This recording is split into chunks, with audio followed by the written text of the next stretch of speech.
গতকালকের আগের দিন আমাদের নেত্রকোনায় একজন পূর্বের ধর্ম ছিল তার সনাতন, ওই ভাইটা ইসলাম কবুল করেছে। আলহামদুলিল্লাহ বলেন।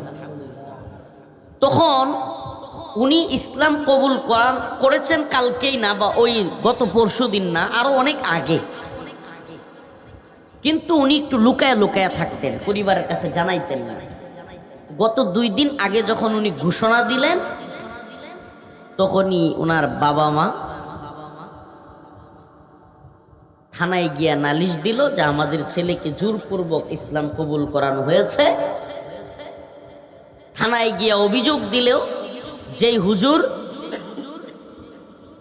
কালেমা পড়িয়েছেন তার বিরুদ্ধেও মামলা দিল, যে হুজুর ফুসলায়া ফাসলায়া আমাদের ছেলে বুঝ কম আকল কম ব্রেন ওয়াশ করে তারপরে তাকে ধর্মান্তরিত করেছে, এই অভিযোগ দায়ের করলো।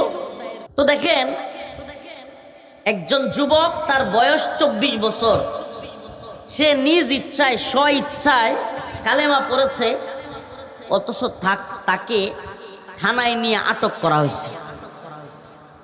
কেন? সেটার নাম দেয়া হয়েছে সেফ হাউস, বা তাকে নিরাপত্তা দেওয়ার নামে থানায় রাখা হয়েছে।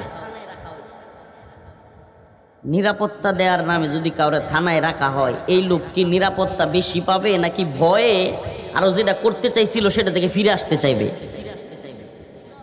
ভয় পাবে কি পাবে না? এদেশের মানুষ কি এখনো পুলিশে বিশ্বাস করে? হ্যাঁ, দেখেন, আমি পুলিশের বিরুদ্ধে না, পুলিশের কেউ এখানে থাকলে কষ্ট পাইতে পারেন। এই বিশ্বাসটা যে করে না, এটার দায়ও আপনাদেরই। বিগত 17 বছর আপনারা জনগণের মধ্যে এক ত্রাসের রাজত্ব তৈরি করছেন।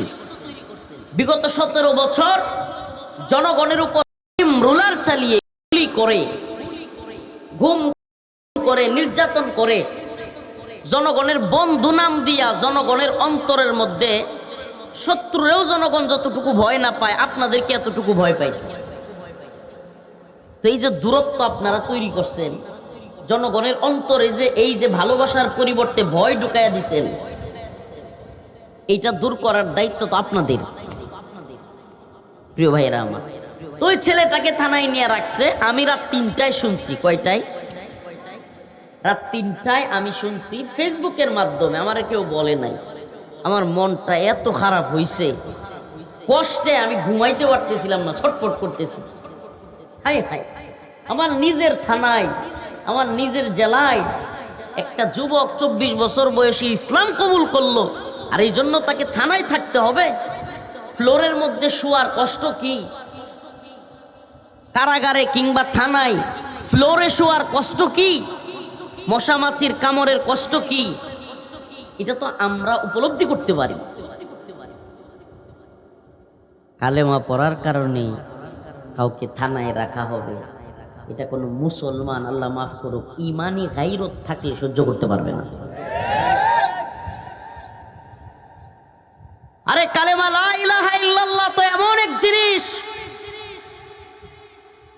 আশহাদু আল্লা ইলাহা ইল্লাল্লাহু ওয়া আশহাদু আন্না মুহাম্মাদান আবদুহু ওয়া রাসূলুহু।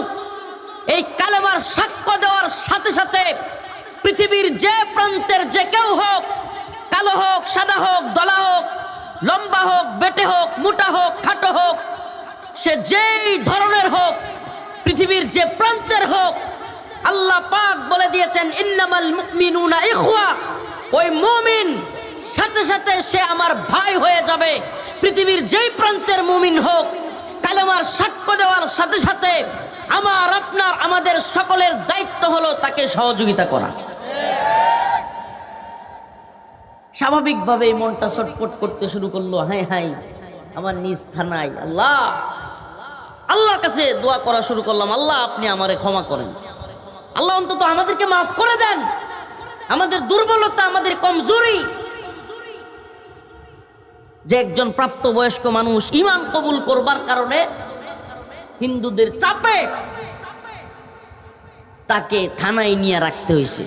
দৌড়ায় গেলাম থানায়, ঘুমাই, হঠাৎ করে শোয়ার তুইটা বসছি, আমার আহলিয়া বলছে কি হয়েছে এত রাত্রে আপনি পাঞ্জাবি পড়তেছেন, পায়জামা পড়তেছেন, কি হয়েছে? একা নেত্রকোনায় ছিলাম, নিজের বাড়িতেও না, আমি আমার শ্বশুর বাড়িতে ছিলাম, ওখানেই একা তো উঠছি, পাঞ্জাবি পায়জামা পড়তেছি। বলতেছে কি হয়েছে আপনি এত রাত্রে উঠতেছেন কেন? আমি বলছি যে একটা দুর্ঘটনা ঘটছে বড় ধরনের। তো স্বাভাবিকভাবে এটা তো আপনারাও বুঝেন, তার মধ্যে একটা কৌতূহল, এত রাত্রে কখনো তো এইভাবে ওইটা কোনো দিকে যাওয়া শুরু করি না। জিজ্ঞেস করতেছে কোথায় যান, কি হয়েছে? আমি বললাম এমন এমন ঘটনা। এমনিতে হলো স্বাভাবিকভাবেই এত রাত্রে যে কোনো স্ত্রী যে কোনো স্বামীকে বাধা দিবে, এটা স্বাভাবিক, যাইতে দিতে চাইবে না। কিন্তু আল্লাহর বান্দি জানে যে এই লোকেরে বাধা দিলেও এখন আর কাজ হইতো না। তো বিদায় নিয়ে ঘর থেকে বের হইয়া একটা বাতিজাকে নিয়ে থানায় গেলাম। কথাগুলো কেন বলছি দেখেন, আমাদের পরিস্থিতিটা আজও কেন এতটা নত জানো, অথচ আজকে আল্লাহ মাফ করো, ভারতে মুসলমানদের উপর নির্যাতন নিপীড়নের যে চলে, গরুর গোশত খাওয়ার অপরাধে মানুষকে হত্যা করা হয়, জয় শ্রীরাম বলতে বাধ্য করা হয়, মুসলমানদের বাড়িঘরে আক্রান্ত করা হয়, মুসলমানদের বাড়িঘর বুলডোজার দিয়ে দেওয়া হয়, এগুলা প্রত্যেক সময় আমরা মিডিয়ার মাধ্যমে দেখি। আপনারা দেখেন না?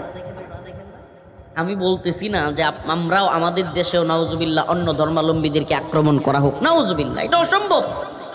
ইসলাম এই শিক্ষা আমাদেরকে দেয় নাই।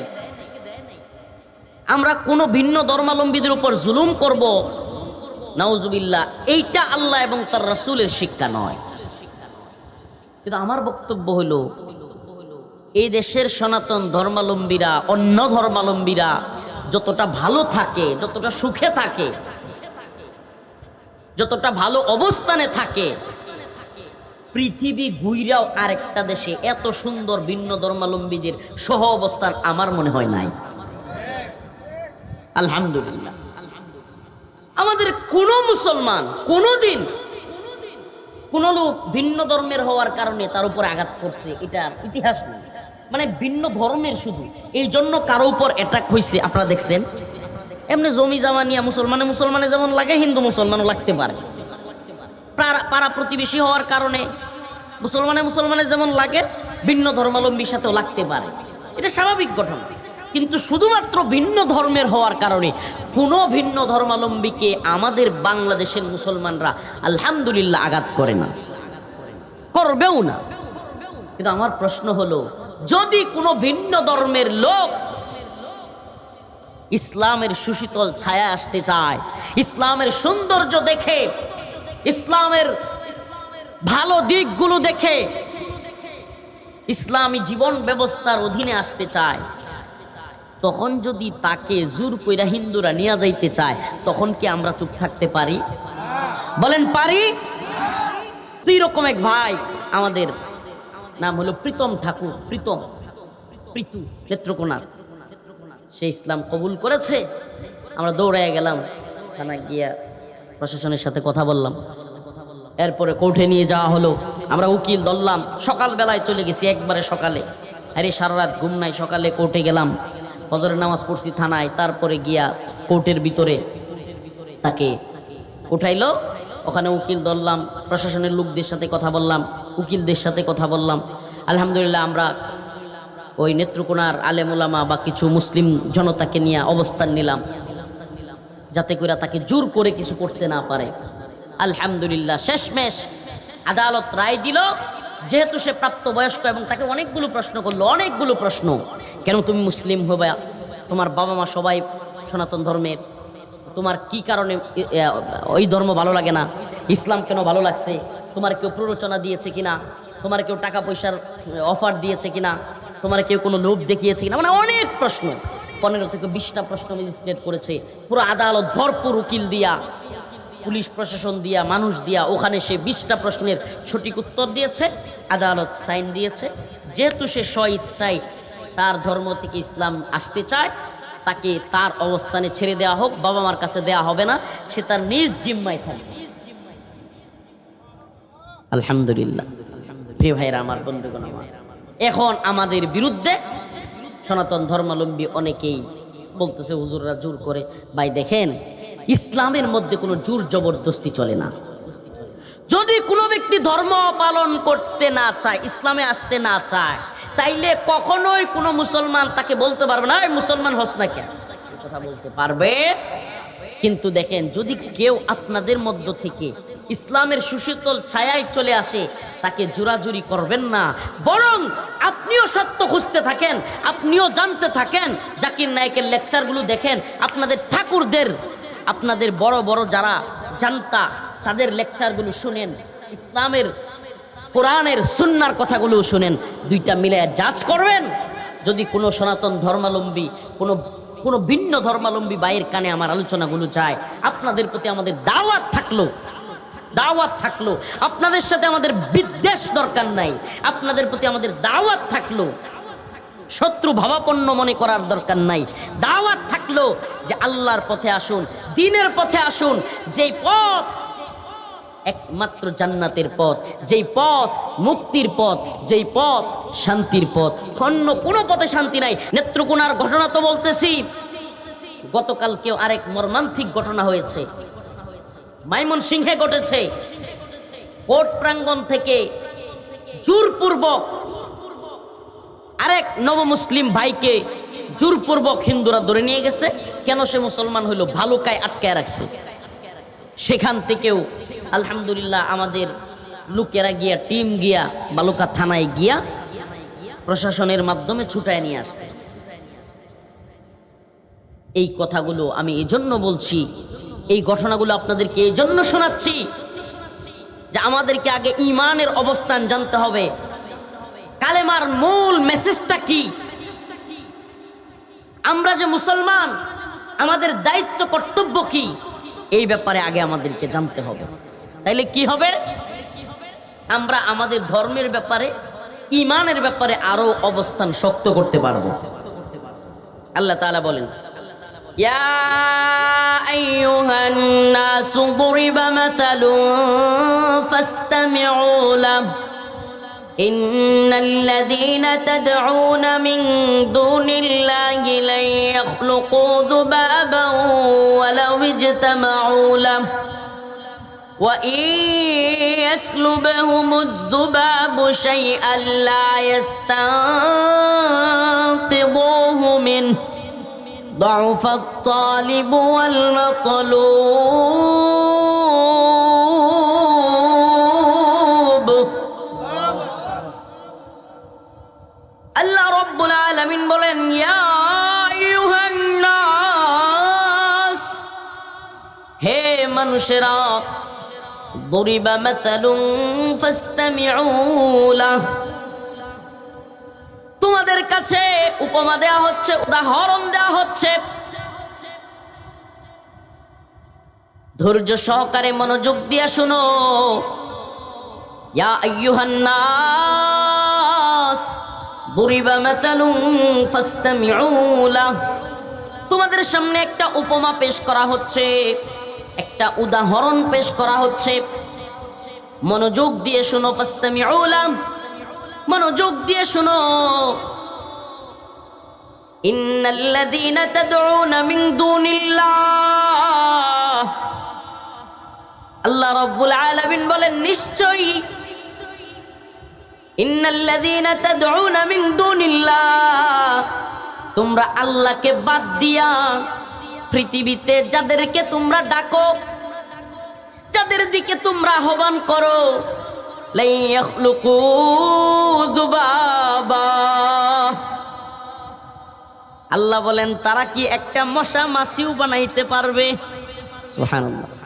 এটা আমাদের কথা না, কোনো ব্যক্তির কথা না।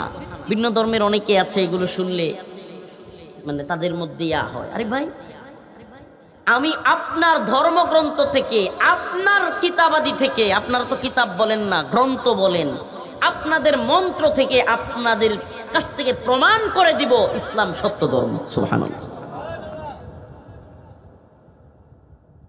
যুক্তি, বাস্তবতা, সত্য পৃথিবীতে কেউ এড়ায়া যাইতে পারে না।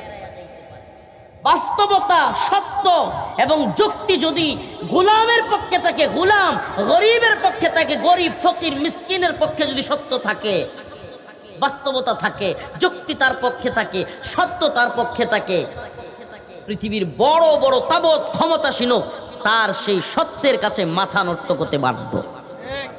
কেন? কারণ আল্লাহ বলছেন জা আল হক ওয়াজহাকাল বাতিল ইন্নাল বাতিলা কানা যাহুকা। কারণ আল্লাহ বলছেন সত্য যখন চলে আসবে বাতিল পলায়ন করতে বাধ্য হবে। বাতিলের মিথ্যা সত্যের সামনে টিকতে পারে না। যারা সত্যবাদী, সত্যের পক্ষে কাজ করেন, মাশাআল্লাহ আমাদের সমাজে কেউ কেউ প্রতিবাদী মানুষ আছেন, অন্যায়ের বিরুদ্ধে দাঁড়ান, এরা অনেক সময় কষ্ট পান। এরা অনেক সময় প্রতিবাদ করতে গিয়া মানসিকভাবে কিছুটা কষ্ট আসে। অনেক সময় খুব কাছের লোকজন, ভাই, আপন ভাই কিংবা বাবা বা একবারে পাশের লোকজন আপনাদেরকে বলে নিজের কায়া পরের মুস্তারাস বলে না? আমারই বলতো ছোটবেলা থেকে, আমি একটা প্রতিবাদী মানুষ তো, আল্লাহ আলহামদুলিল্লাহ আল্লাহর ইচ্ছাই তো আমারই আমার ভাইয়েরা পর্যন্ত বলতো নিজের খায়া অন্যের এগুলো দরকার আছে। প্রিয় ভাইরা আমার, এই প্রতিবাদী মানুষগুলো অনেক সময় কষ্ট পায়, অন্তরের মধ্যে কেমন জানি লাগে। কষ্ট পাবেন না, করতে থাকবেন, চালায়া যাবেন, অন্যায়ের বিরুদ্ধে কখনো আপোষ করবেন না। আল্লাহ তাআলা বলেছেন কুনতুম খায়রা উম্মাতিন উখরিজাত লিন-নাস তা'মুরুনা বিল মা'রুফ ওয়া তানহাউনা আনিল মুনকার। আল্লাহ বলেছেন তোমাদেরকে আমি বের করছি। সুবহানাল্লাহ। আমি ইচ্ছা করে মুসলমান হইতে পারি নাই, আমি ইচ্ছা করে সত্যান্বেষী হইতে পারি নাই, আমি ইচ্ছা করে হকপন্থী হইতে পারি নাই। ভাই, তাইলে পুরা পৃথিবীর সমস্ত মানুষ কালেমার পক্ষে, সত্যের পক্ষে চলে আসতো।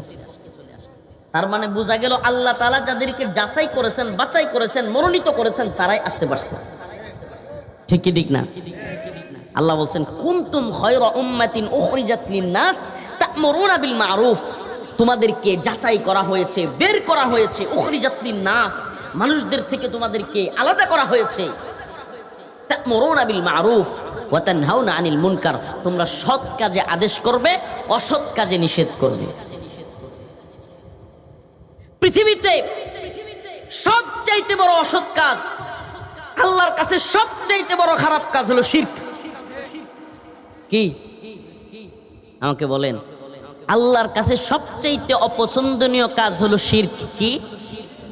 তাইলে আল্লাহর কাছে সবচাইতে অপছন্দনীয় কাজ যদি শিরক হয়, যেটা আল্লাহ কখনো বরদাস্ত করেন না। আল্লাহ পাক বলছেন ইন্নাল্লাহা লা ইয়াগফিরু আন ইউশরাকা বিহি ওয়া ইয়াগফিরু মা দুনা যালিকা লিমান ইয়াশা। সুবহানাল্লাহ। ইন্নাল্লাহা লা ইয়াগফিরু, আল্লাহ বলছেন কখনোই আমি ক্ষমা করি না। আন ইউশরাকা বিহি ওয়া ইয়াগফিরু মা দুনা যালিকা লিমান ইয়াশা। আল্লাহ বলছেন যে শিরক যারা আমার সাথে শরীক করে, আমার সমকক্ষ কাউকে বানায়, আমাকে বাদ দিয়ে কারো ইবাদত করে, এই জিনিসটা লা ইয়াগফিরু, আমি কখনো ক্ষমা করি না।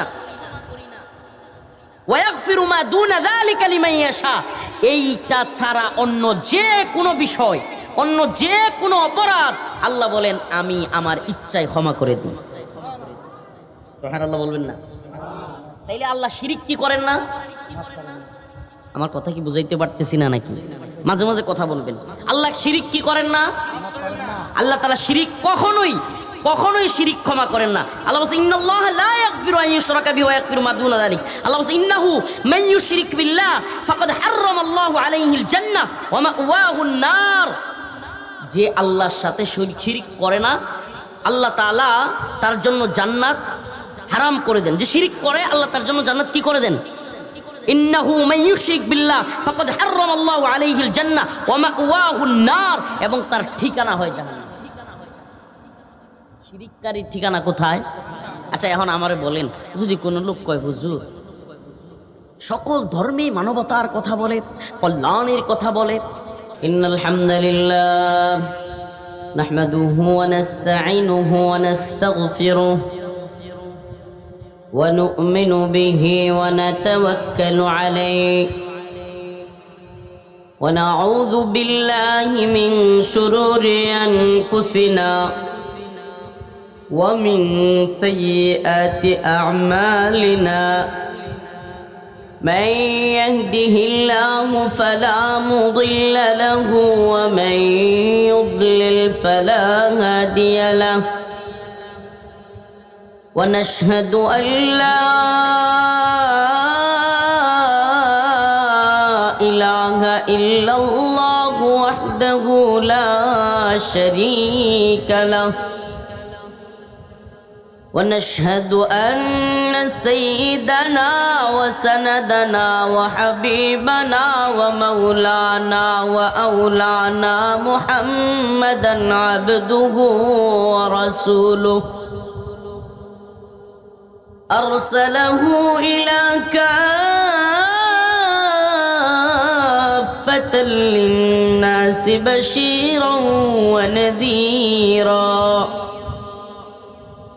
وداعيا إلى الله بإذنه وسراجا وقمرا منيرا أما بعد فقد قال الله تبارك وتعالى في كلامه المجيد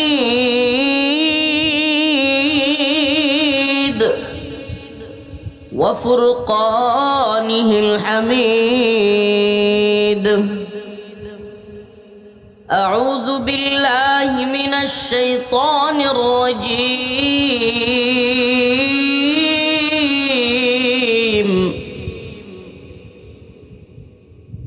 بسم الله الرحمن الرحيم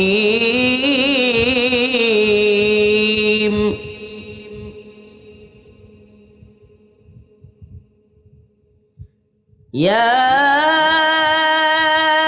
أيها الناس ضرب مثل فاستمعوا له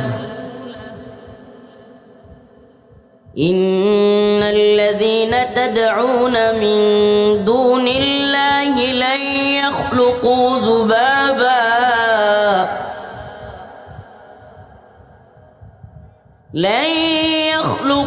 ذبابا ولو اجتمعوا له وإن يسلبهم الذباب شيئا لا يستنقضوه منه ضعف الطالب